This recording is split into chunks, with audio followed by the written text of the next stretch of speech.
I'm fairly certain that we have already covered this at least a few times before. Every week we present to you an editorial which probably seems to comprise mere trivialities, particularly when contrasted with everything else which is going on in the world. Now, we do not offer these to you as a form of dismissive escapism. You see, as detached as I am, sooner or later, eventually even I become aware of everything which is transpiring out there. Even right here in your very own train wreck of a city. It would appear to be business as usual. You have the Popo, clearly demonstrating their dedication to their standard and lasting traditions. You have an entire police force determined to serve and to protect themselves. In the streets and in the fields, what might as well be called the battlefields, you have an insight re-emerging, an insight which must be heeded, particularly in lieu of the price which has been paid, going all the way back to as recent as last week. You have a gathering of protesters, demonstrators, social activists, and then you have someone from the opposing side, angry, belligerent, reactionary, irrational, appearing on the scene and drawing a weapon. And there is gunfire, and there are injuries, and there is death. The insight is very clear, inescapably clear, undeniably clear, as unpleasant as it may be. I am hoping that it is beginning to resonate with some of you, possibly even with all of you. It is permissible to shoot back.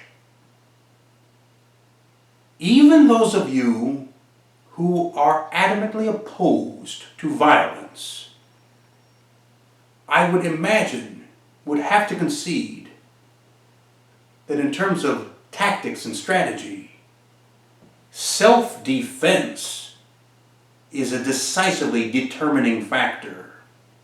If only so that you can live to go right on with your cause, with your crusade, with your ability to remain alive to fight the good fight. It is permissible to shoot back. As a matter of fact, preemptive self-defense presents itself as a tactic. If you see a belligerent emerging on the scene, behaving in such a way that you might believe him to be capable of drawing that weapon, you keep an eye on him. And then, if he draws first, you shoot first, thereby ensuring that only one ends up going to the hospital, that only one ends up in the morgue. Now that's here on the home front, in keeping with all of this wartime terminology. But in speaking of war, we now have to visit overseas, to the ongoing, interminable struggle between Mother Russia and the Ukraine. To anyone out there who is in support of the Russian side of this conflict, in keeping with the idea that the Ukrainian element is somehow submerged in National Socialist sympathies, I submit to you that perhaps you need to research even further back into the past and commence your evaluation there.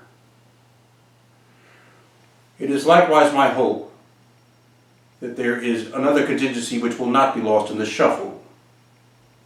The Russian people themselves.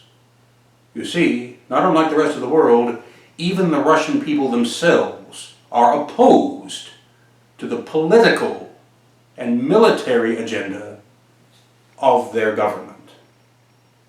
No. I will leave you with a not especially abstract notion. In terms of sympathies with either side, in this case with the Ukrainian struggle. It could be pondered, what do the Russian people think? What do the American people think?